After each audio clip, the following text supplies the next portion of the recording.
Well, you are all here and I want to honor time and I want to thank you for spending some time with me. So I am going to go ahead and get us started.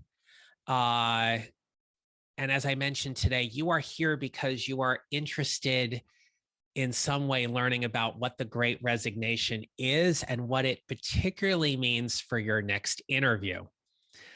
So here's the thing. Over the past 19 to 20 months, we have had a lot of opportunity to reevaluate what our work life is and also what our personal life is as well. As much as this time has been scary and sad and unfortunate, it has also been a time of great reflection. And in doing so, one of the things that I see in the work that I get to do every day with the people I get to work with and meet is this opportunity to really consider something more for their career, be it more balance, more responsibility. Maybe it's more free time, more work-life balance, whatever that is. But in doing so, when you're here today, what I want us to really focus on is there's going to be some things that we are going to talk about. We need to talk about what the Great Resignation is and what it specifically means to you and for you. We're also going to learn about why being clear about your career path is absolutely attractive to a future employer. We're also going to talk about how telling your story is more important than ever, especially going into your next interview. And lastly, we're going to talk about how increasing engagement is just as important, if not more important, than applying for jobs the traditional way. Because if you're here and you're thinking about what's next, or even if you're a hiring manager and you're considering what your interview process looks like or what you're looking for in a new candidate, there are absolutely going to be some things here today that will help. If we go by the Bureau of Labor Statistics, we know that over 4 million people quit their jobs in August of this year. And there's something exciting about quitting a job. More specifically, if you're a mid-career professional, you've at least quit one job more than likely in your lifetime, if not a few more. There is that excitement about having that date and knowing you're going on to something else. Quitting a job is voluntary. You are choosing to go on to do something else because you want something more. You're not happy. You're not satisfied with where you are. And so there's this opportunity to take a leap, right? You're going on to something different. Maybe it's bigger, it's better, it's bolder, it's more responsibility. It's that next step, that next chapter in your career that you're going to. And that can be pretty exciting. It can be pretty scary all in the same point as well. So if we look at statistics that come from the Bureau of Labor and Statistics here, this chart is particularly interesting because if we look right here, which is March of 2020, that's when companies absolutely laid off a lot of people. Businesses were being shut down. We saw a lot of layoffs happen, especially in the restaurant, the hospitality, the entertainment industry. But companies were also struggling to figure out what their work was going to look like. Could they move their workforce to being fully remote? What was that going to look like? If we go back and think, and it wasn't too long ago, there was this almost novelty that, well, it'll happen for a couple of weeks and then we'll all be back to work. And what we quickly learned was that wasn't true. And so the ripple effects of that happening was that we saw a lot of people being separated from their companies. This blue line, though, is indicative of what the hiring numbers were during this time. And so if we look here, we're talking about April and May. There was certainly a larger uptick as people were going back to work. Companies were rehiring employees and figuring all that out. But as we've progressed even a year later, what we see is that the number of hires are outweighing what the numbers of separations are. So the definition here, try to move this so you can see this, right? So separations include quits, layoffs, discharges, and other separations. As I mentioned earlier, quits are voluntary, right? Layoffs and discharges, however, are involuntary. And other things like retirement, death, disability, or transfers within the company, that all kind of encompasses what this number is. And what shocked, I think, a lot of people was seeing this over 4 million people quit their jobs last August, which was just 2 months ago, and wondering what they were going to. Were they going to a new job? Were they going to a different company? Were they taking time off? Were they taking care of family? Were they taking a sabbatical or a break? When we quit and it's voluntary, I don't have the data to know exactly what it was that people went to, but they're obviously going to something. And that something is indicative of their motivation. There's a motivation that is happening here. And if you think about when you've quit a job or you've considering changing jobs, there is a reason to why you want to do it. And that reason may have to do with the fact that you didn't have everything as figured out as you thought you once did. That happened to me. I started my career as a middle school mathematics teacher, and this is a picture from the first year that I was teaching, the school's yearbook. It was 25 years ago. And I thought at that time I had everything figured out. I had the job, I had the salary, I had an apartment, I was paying bills. I was grateful that I could pay those bills. I was paying off student loans. And I felt like I landed in a place where I could grow some roots and I was going to stay. And one of the things I loved about teaching middle school was that it was an age group where they weren't really young.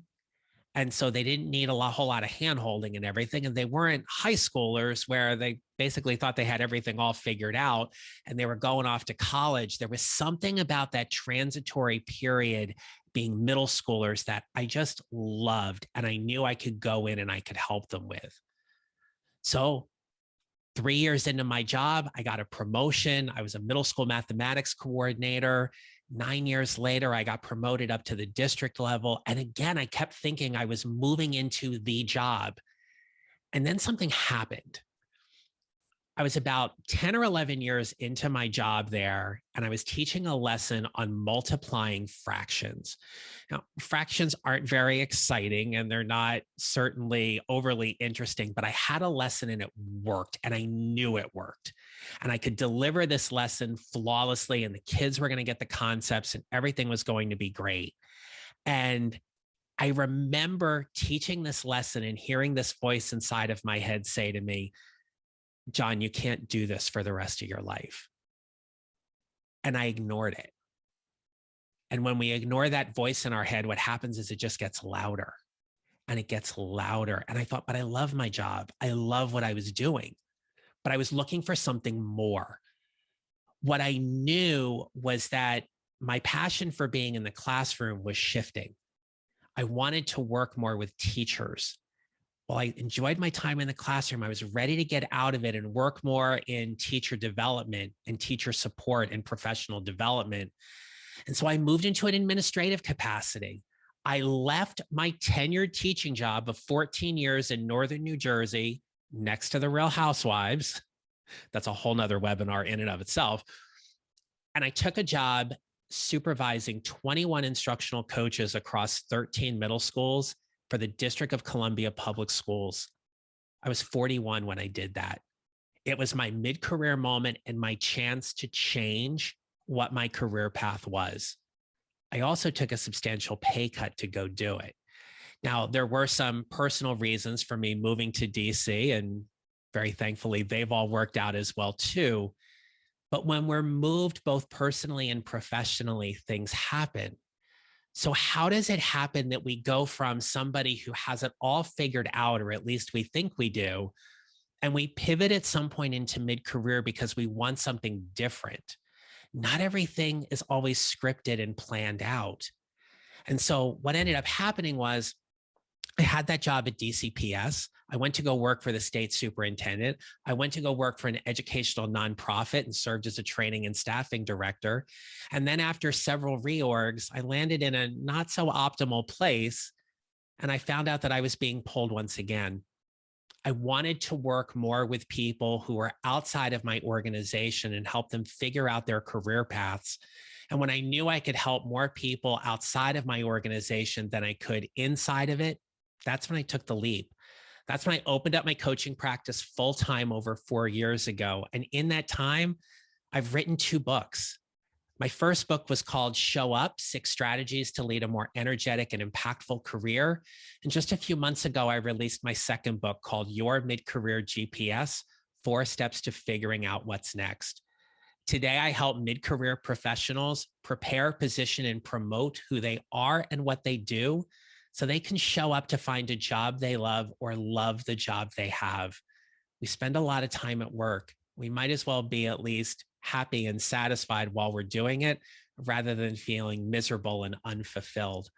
I'm also the host of the Mid-Career GPS podcast, where I share information each week around navigating your career transition, helping you level up your leadership skills. And I talk to amazing professionals who come on to share their story and their lessons learned about what they're learning in their career journey and how to help you build your mid-career GPS as well.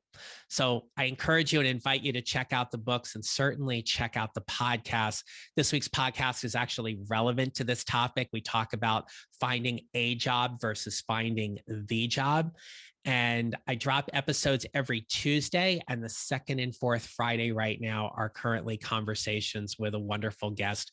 My conversation last Friday all had to do with finances and telling your money story with a heart-centered financial professional. Her name is Laura Rotter from New York. She's amazing. It's a great conversation. So if you'd be so kind as to put me in your ears and give a listen, I greatly appreciate that as well. I know it'll help. All right. So we talk about that motivation. You're here today because there is some kind of motivation for you, something that you are considering or looking for. And some of those motivators might be the things that are listed there on the screen. There is nothing wrong with leveling up your career and wanting to make more money, just as much as there's nothing wrong with wanting more balance or taking time for your health. Maybe you want some kind of challenge. You want some increased responsibility. Maybe you just want more time. Whatever that is, it's causing us to think, and it's causing us to reconsider exactly what we want in our career right now. So for you right now, what is the thing that's motivating you? What is the thing that's challenging you right now to either consider quitting your job and going to something else, or actively taking those steps to do so? I'm going to give you a couple moments right now just to think about what that is. If you want to put that in the chat and share with us, you're certainly welcome to do so, but it is not necessary. I'm not asking you to do that, but if you do want to share, and then obviously as we start getting into some of these tips, we will have time for Q&A at the end as well. Yeah. So what's your motivation? What's the thing that's got you thinking right now about making some kind of switch?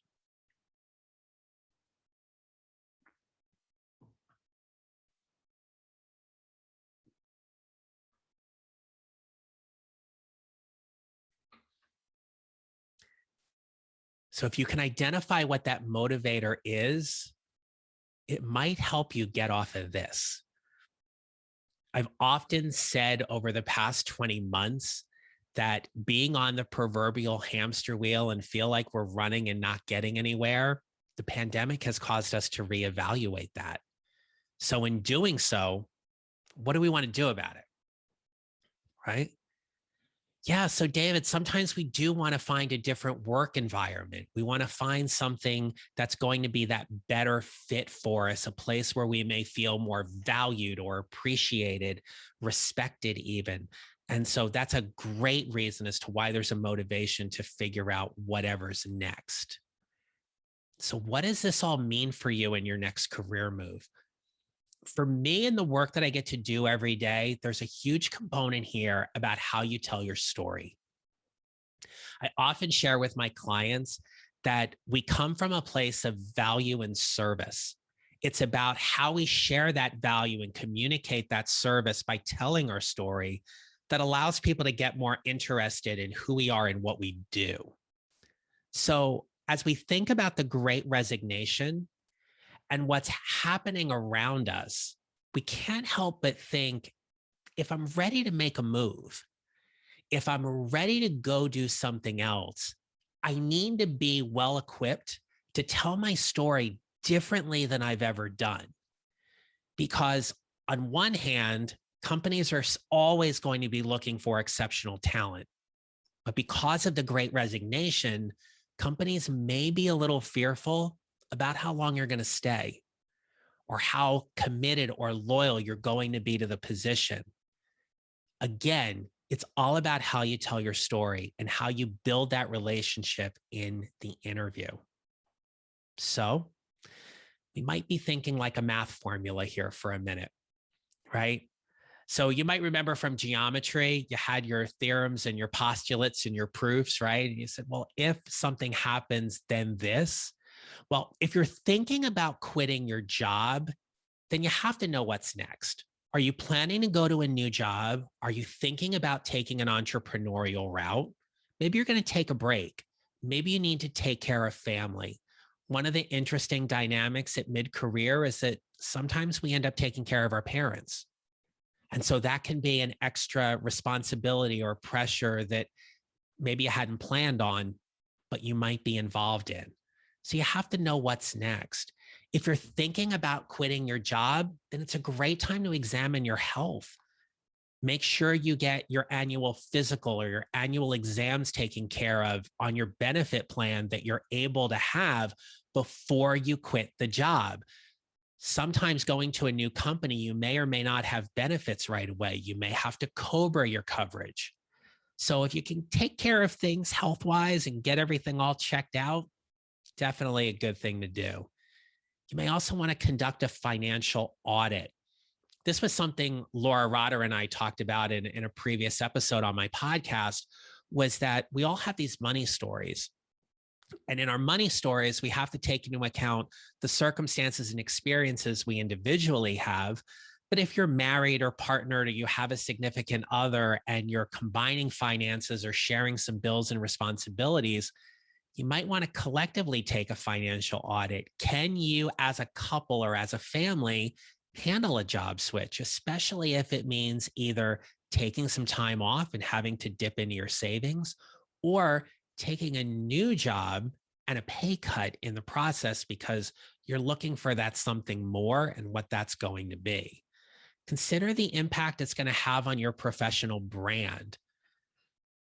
I do really like the quote that Jeff Bezos has about brand. And what he says is that our brand is what people say about us when we're not in the room. What impact, if anything, might a job switch have to your own professional brand? And how are you going to position yourself strategically in the marketplace to make this next job switch happen?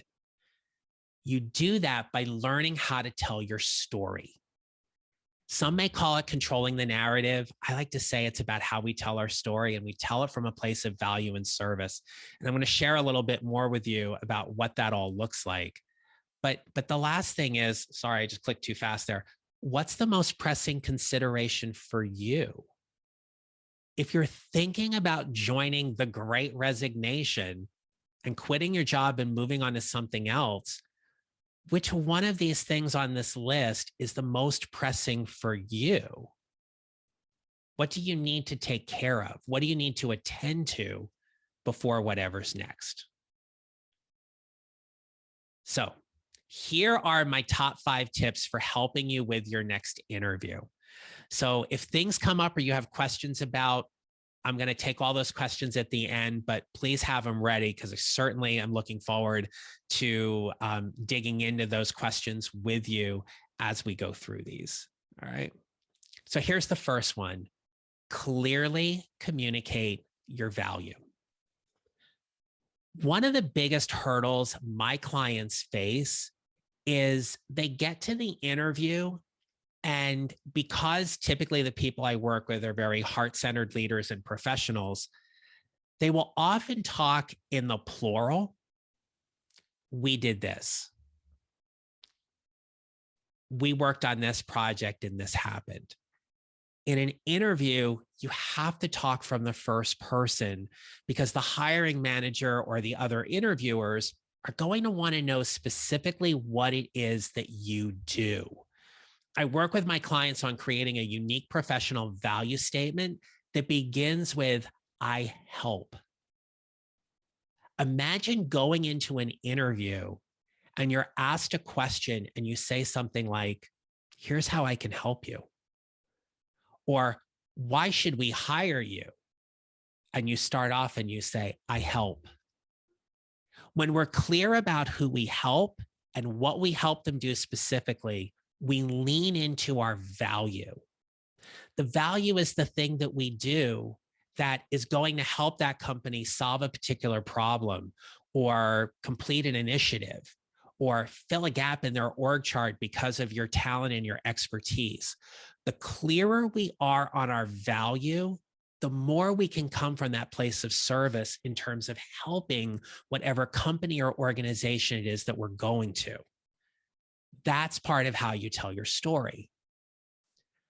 I love this quote by Norah O'Donnell. And while this quote is directly related to an entry-level position, I can't help but think and believe that this is great advice across the board. She says, quote, one of the most common mistakes for an entry-level job interview is to take the position, quote, what is this job going to do for me? End quote. You should be saying, here's what I can do, and here's what I want to do to help you. When was the last time in your interview did you ever use the verb help?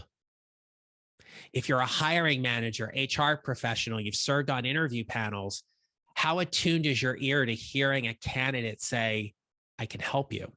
Here's how I can help. When we clear in our value, we know certain things. We don't think we know certain things. As I'm practicing and helping my clients with some interview coaching, I'm always attuned to the verbs they use. If it's an opinion, think is acceptable. If it's a talent, skill, expertise question, I know. If somebody were to say to you, tell me how well you can communicate with people on your team, especially when it comes to giving feedback in difficult situations. And you say, well, I think I can do a good job with that. Think communicates doubt in that sense. But if you say, I know I'm an effective communicator because in the past, here's what I've done. Or here's how I've helped people on my team when we've had to have some difficult feedback conversations. The tone and the energy is different. It's different because you are clear about your value. All right, tip number 2, be authentic about your intentions for leaving your job. Own it. Own the story you're going to tell. Did you lose your job? Why are you looking for a new job? We're never, ever, ever going to say, nor should we ever say, anything bad about a previous employer or where we have worked. Because that's a red flag to anybody hiring you. If you're saying bad things about your prior employer, you may end up saying bad things about them as well. It also is not great for your brand and what you're putting out there. But you can be authentic about your reasons. It was a lot of overtime. And while I don't mind working really hard, it was impacting my work-life balance. It just wasn't a really good fit. I outgrew the position and I'm looking for more responsibilities. But when I had conversations with my boss and my supervisors at work, there just isn't a place for me to move up organizationally on the chart. So for me to advance my career, I need to step out. Be clear about why it is you want to leave your job. And again, while we're not going to say anything bad, it is part of your story. There's a motivator for why you want to leave. Know your worth. I call this our genius. It is the thing that we do better than anybody else. And while other people can do it, we have a certain way of doing that particular skill or talent, and we're clear on our worth. I remember being in an interview, and it was one of those 4-hour half-day interviews, and had to take an assessment at the beginning. And I met with the SVP, and then I met with other leaders in the organization. I was about 3 hours into the day. Felt like I bombed the assessment, felt like I bombed the interview with the SVP. And I thought, okay, at this point, I can either just disqualify myself and leave, or I can go into the next interview and play it a little bit differently. And it was for an educational nonprofit. We were writing assessment questions for various end of year summative assessments for students across the country. And I'm meeting with my, she ended up being my boss because I did end up getting the job, but she looked at me and she said, "Why do we hire you?" And here's how I answered it. I said, well, I spent 14 years at a district in northern New Jersey. I made the move to DC public schools and spent 14 months there. I worked for the state superintendent for 14 months. I'm really just trying to make it 15 somewhere where you give me a job. And she had this kind of nervous laugh and everything. And I paused and I said, all joking aside, here's why you hire me. I go, I probably bombed that assessment. My content knowledge is really good. So you can train me for what it is you're looking for. And I'm not really worried about that. But you hire me because I'm really good with people. I know how to build teams. I know how to repair dysfunctional teams. And I know how to have conversations that a lot of people aren't really good at having. So if there's a spot for me here where I can help you with some of the talent development or professional development needs of your team, and I can work directly with leadership on helping build and repair their teams, that's why you hire me. And as an added bonus, I'm really good in front of the client. So if there's opportunities to be client facing, you have no worries putting me in front of the client. And I remember saying that, and I got done and I thought, what did I just do? And what I did was I knew my worth. I knew exactly if they were going to find a spot for me, that was where they needed me. I got the job. 3 months later, my boss walks into my office and closes my door. And honestly, I thought I was getting fired. She sat down and she goes, "You're not getting fired." That's a testament to somebody who knows you really well and just calms the situation down. And she said, "Remember your interview?" I said, "Yeah." She goes, "Okay, here's why I hired you. I need you to help me with the day-to-day operations of the team. I could really use your help in helping me build and repair some things on the team. Will you help me?" And that was it. I started doing more internal coaching. I started doing more professional development. When we know our worth, we stand out over everybody else and we can make some things happen. Here's another tip. Ask some great questions. There's a thing in the interview where they'll have you ask them some questions. And a lot of times people default to asking the FAQs, the frequently asked questions. What's a typical day like? What's the benefits? How much time off do I get? What kind of work do you do? Do not ask those questions. To me, they're bad questions. They're bad representation of your brand. They're also things that HR can answer once you're given the offer, or you can ask an HR representative that on the side. Ask questions that are going to make you stand out. Ask them things like, what do you really love about your job? And what's one thing that's frustrating you right now? Ask them about what their 5-year plan is or their 3-year plan. Where do they see themselves in a year?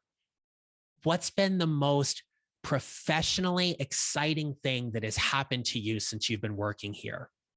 The better questions we ask in interviews, the more memorable we are.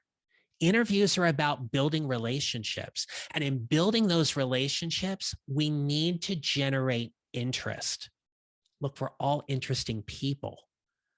But the more interest we can generate to the point where someone is interested in learning more about us and who we are and what we do, the better chance we have of moving further along in the process. I can't guarantee that you're going to get the offer, but I can guarantee you're going to stand out over others simply based upon you doing the research and asking questions that you're curious about. Dig into the job posting, dig into stuff on their website, see what you can find out from other connections that may or may not have direct experience with the company, that are questions that you're genuinely curious about and you want to know, but are also going to be indicative of who you are as a professional and what's important to you. I want to pause here for a moment and just share a couple of things about networking events and informational interviews. Personally, one of the things I have loved about the pandemic is I have not had to go to any in-person, large-scale networking events because honestly, I don't like them. I just don't. I know how to work a room. I can do it. I just don't like that kind of pressure of being in the room. What I have found out, though, is that I love having virtual coffees or get to know you calls or one-on-one calls with people where I just get to ask them questions about them and ultimately see who I can connect them to or how I can help them, how I can be a really good networking connection and resource for them. Figure out how you want to play in the networking space. What's the most comfortable thing for you? And how can you really leverage that in a way that's going to first and foremost show how you're willing to help somebody? And then down the road, you can go for the ask. If you're setting up informational interviews, no more than 15 minutes, have 3 really, really good questions that you want to ask someone about their job or their career path and honor the time. Don't just assume that because they're still talking and you're at 17 minutes, that it's okay to keep going. Be respectful of their time and obviously say thank you at the end. Informational interviews and one-on-one networking opportunities right now are great ways to build your network more intentionally and more specifically because of all of it. All right, I've got one more tip for you, and then I'm going to open it up for questions. But my last tip for you is please be patient. This has been a difficult time for everyone. And while there are cases, and I had this happen with a client of mine recently where they had been making a career pivot, making a job switch. They'd been aggressively interviewing. Not much had been coming through. They interviewed for a job, and in less than 7 days, they had offer in hand. That's great. We love it when those things happen. But other times it is a long game. You don't know what's going on the other side. And so they might have more interviews. They might be taking a little more time. What if somebody got sick? What if budgets changed? There's a lot of things we don't know about. So one of the things I always suggest in the interview process as you build relationships is be really clear about what the follow-up is. So let's say, for example, you've interviewed for a position, you really want the job. And so you ask them what the next steps are, and they say something to you like, we're still in the process of interviewing, but we expect to notify everybody or we expect to notify who's moving forward or make a decision. We expect to make a decision by a week from Friday. It's like, great. A lot of times people will be like, okay, you've told me what you're going to do, and they leave. I think that's a big mistake. Here's what I suggest. Here's what I advocate for. At that point, say something like, I really appreciate you letting me know the timeline. I understand that things can get busy and maybe unexpected things can come up. If for any reason I don't happen to hear from someone or hear from you by a week from Friday, would it be okay with you if I followed up with you on Monday? At that point, listen to what they're going to say. They're either going to say, thank you very much. Absolutely. If for any reason you don't hear from us, please follow up with me. That means they're interested. That means they don't want to let you go. If you happen to hear, thanks for that, but we're going to follow up on Friday, there's no need. Probably not moving forward. It can save us a lot of mind drama in terms of us just knowing how to play. Yes, we still need to be patient, but if we have some agreements, or what I like to say, ground rules about what our next steps are, and we have permission to follow up in the way that we asked, we can save ourselves a lot of mind drama in all of this. And that is what can help us navigate toward whatever is next. I don't know if you've ever seen this online. I love this. They said they call me, but they never do. Or sometimes they don't, right? We get to control certain things. We get to take command of certain things in that way. So let me pause here. And I want to thank everybody again for sticking around and being here.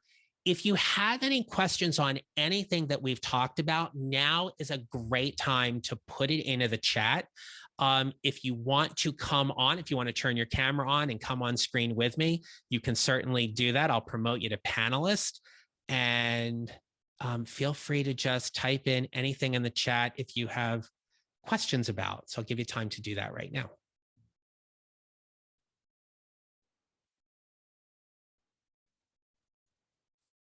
How helpful has this been?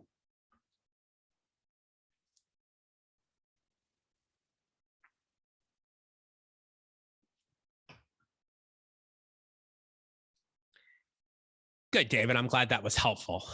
Thank you. Yeah, if you have a question, feel free to type that in. Yeah, absolutely a good refresher. Sure thing. Yeah, you've had a chance to talk about some stuff here as well. Nadia, thanks for being here. Appreciate you coming in as well. All right.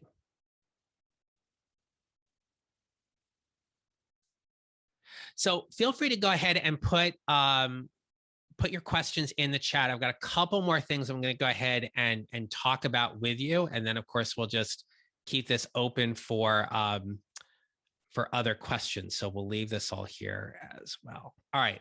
So I do want to invite you to a few things. I really appreciate you taking some time and spending it with me. So there are a few things and a couple of relatively low-cost things that I want to share with you. So first and foremost, you can visit my website at johnneral.com. Right there on the homepage, I have a free job tracker and other mid-career GPS resources.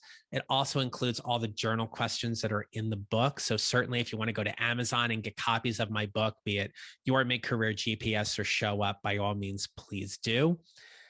I invite you to join my private Facebook group. You can go to Facebook and search for Your Mid-Career GPS. This is a group of amazing professionals just like yourself who are all trying to navigate toward whatever is next. It's an engaged and interactive group. We post things in there every single day, and obviously to help you and everybody else with their career transition. And lastly, subscribe to the Mid-Career GPS podcast. Whatever your favorite listening platform is, but would certainly love to just have you be part of the podcast community and just get fed and get some more information about how you can navigate your career transition, maybe just a little bit differently. So David, thanks for the question. Great question. I want to thank you for posing that here. So what are some steps if you think you need to change fields? That often comes up a lot, right? So sometimes we decide we want to do something different. Maybe you're not doing something necessarily in what you got your degree in, and you're thinking, how do I make a move into something else, right? So one of the things I always suggest is figure out what skills you are exceptional at. Transferring your skills into something else is going to be particularly helpful because there may be opportunities for you to get trained on the job, but also how those skills are going to transfer into a different field, a different company. You may need to get some additional schooling or certification, depending on what that is. And a great way to start figuring that out would be to build your network or have some informational interviews to help you decide what skills you have that may be transferable, how likely might it be for you to transfer into that field, and what else might you need to do to support or bolster or improve your candidacy when applying for those kinds of jobs. So great question, and we can certainly talk more about that as well. So thank you. The other thing I do want to share with everybody is this. If you've liked what you've heard today and you're thinking about making that career switch or that career pivot, or just navigating into something else, be it a new job within your field or your industry, I'm inviting you to join my 14-day mid-career GPS challenge. Now, challenges are that, but after having done many challenges myself, I have not made this so overwhelming you can't do it. Basically, what we're going to do is we're going to go through the 4 components that are there to build your mid-career GPS. The preparation, which includes your strengths and your mindset, positioning, how you position yourself strategically in the marketplace, both not only on your value, but also some resume and LinkedIn tips, how you promote who you are and what you do, be it through networking, interviewing, communicating your value. We create a unique professional value statement. And lastly, what it means for you to show up, how for you to show up as who you are and what you do, and to go through the 6 strategies that I have about what it means to show up at your best in your life and in your career. So if this is something of interest, here's what you can do. I'm going to put a link into the chat. We start on Wednesday, December 1st, just announcing this. We're going to finish up on Tuesday, December 14th with a live Q&A graduation celebration party to go over everything that that is covered there in the challenge. And Naja, I see your question. I'm going to get right to it. Absolutely.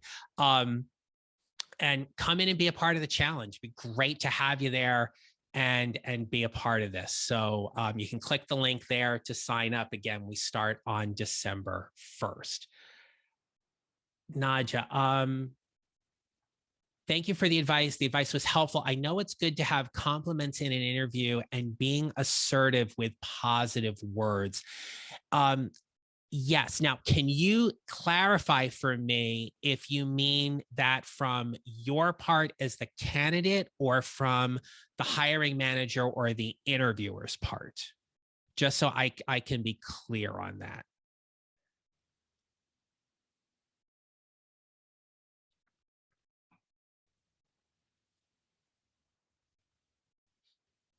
Because certainly, we obviously we want to be complimentary, we want to be professional and cordial, but we also want that to be very genuine and authentic too, right? We don't want to be patronizing in any way. So those are all good indications. I mean, sometimes you can have an interviewer where they're very complimentary, but then something happens and you may not move forward. And the other thing, we didn't really talk about this, but it's also really hard to get interview feedback. When I've talked to my HR colleagues, I've talked to hiring managers, and even myself when I was hiring, we just don't do it a whole lot or we don't do it at all, basically, because we can't do it for everybody. It makes the process unfair or skewed in some ways. So you have to be careful of that. The part as the candidate view in obtaining the position, yes, agreed, right? So we always want to come across being positive, affirming, complimentary, and things.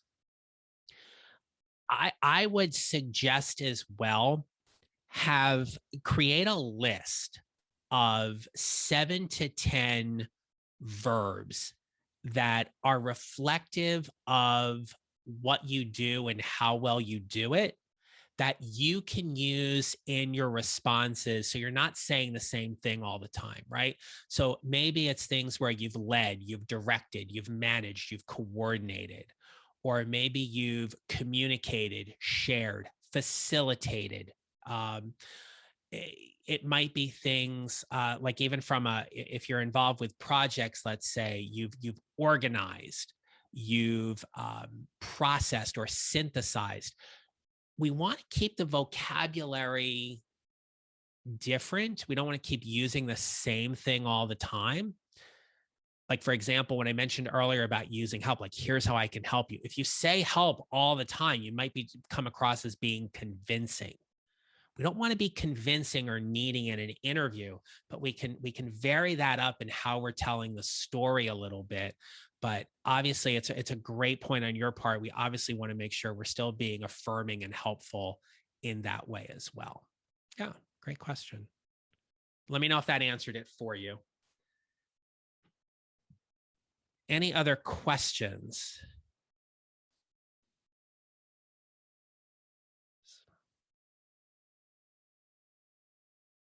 Okay, great. Glad you understand that. Good. Glad that was helpful. All right. Well, we still have a few more minutes. Obviously, if you have any other questions, go ahead and put that into the chat.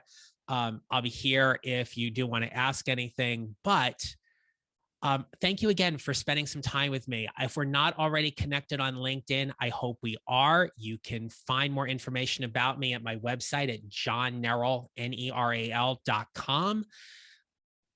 Subscribe and follow my podcast. You can join the private Facebook group at Your Mid-Career GPS. You can find me on Facebook and Instagram at John Neral Coaching. And I wish you a great rest of the day, and also have a happy and safe Thanksgiving. If you're traveling, be safe, be kind to each other. And I look forward to talking with you all very, very soon. So take care. Have a great rest of your day. Thank you.